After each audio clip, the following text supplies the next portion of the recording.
कहानी की शुरुआत होती है सन 1953 से, जहां पर हमें न्यू मैक्सिको में 5 कीज नाम का एक घर दिखाया जाता है। और ये घर होता है एलिस का, जो अभी एक छोटी बच्ची है। वो इस घर में अपने माता पिता और अपने छोटे भाई के साथ रहती है। एलिस के अंदर अभी भी वो शक्तियां हैं जिससे वो आत्माओं को देख सकती है।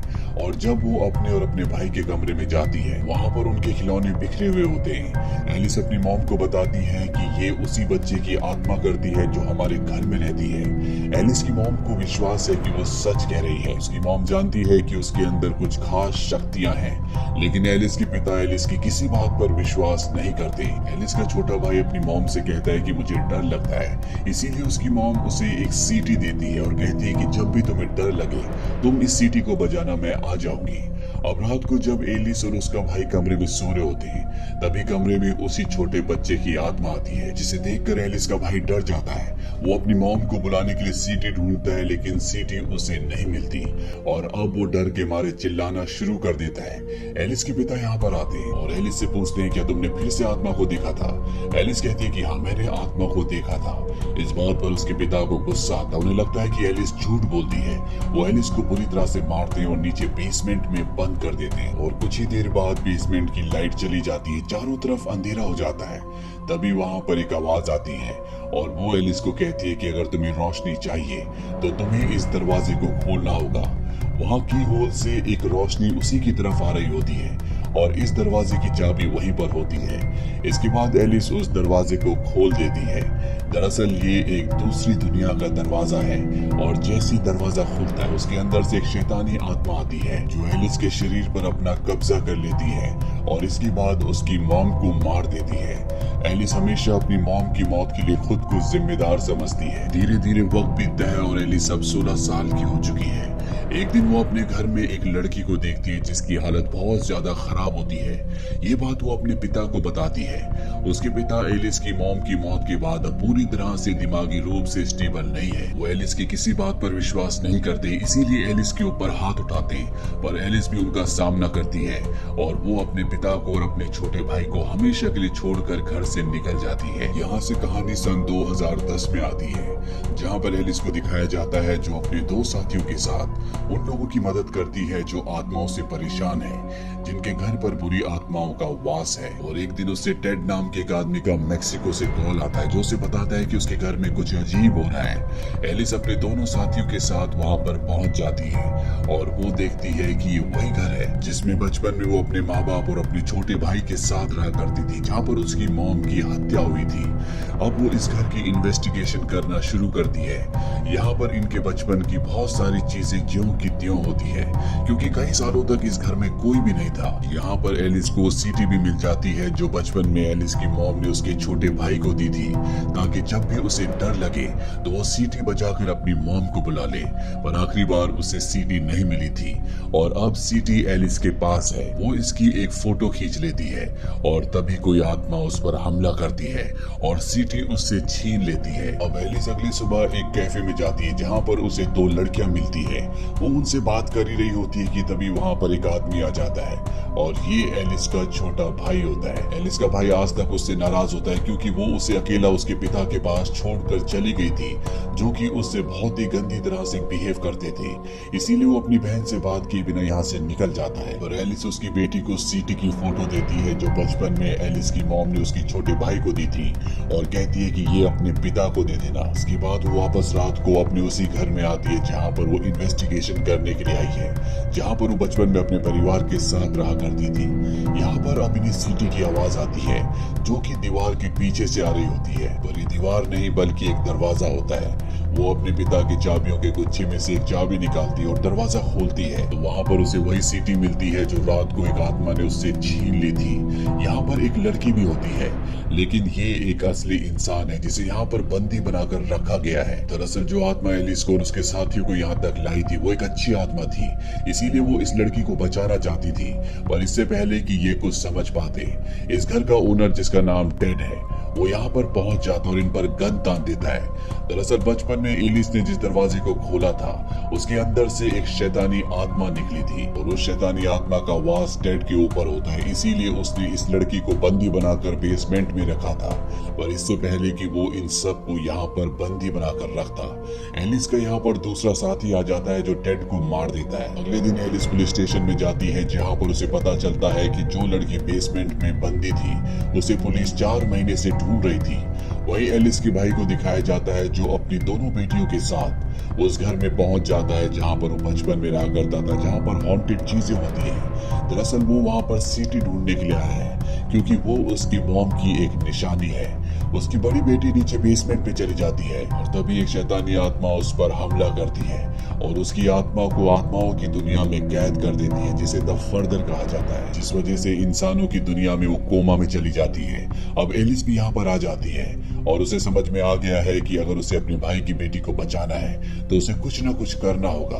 वो घर की तलाशी लेती है जहाँ पर उसे बहुत सारी लड़कियों का सामान मिलता है। दरअसल आज से कई साल पहले जब एलिस ने बेसमेंट में की से एक दरवाजा खोला था तो दूसरी दुनिया की एक आत्मा जिसे की फेस कहा जाता है वो हमारी दुनिया में आ गई थी और उस आत्मा ने एलिस के पिता को अपने कब्जे में ले लिया था, जिस वजह से एलिस के पिता ने कई लड़कियों को यहाँ पर बंदी बनाया और उन्हें मार दिया।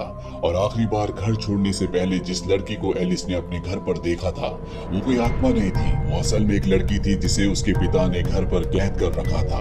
अब यहाँ पर एलिस किसी भी कीमत पर अपने भाई की बेटी को दूसरी दुनिया से वापस लाना चाहती है।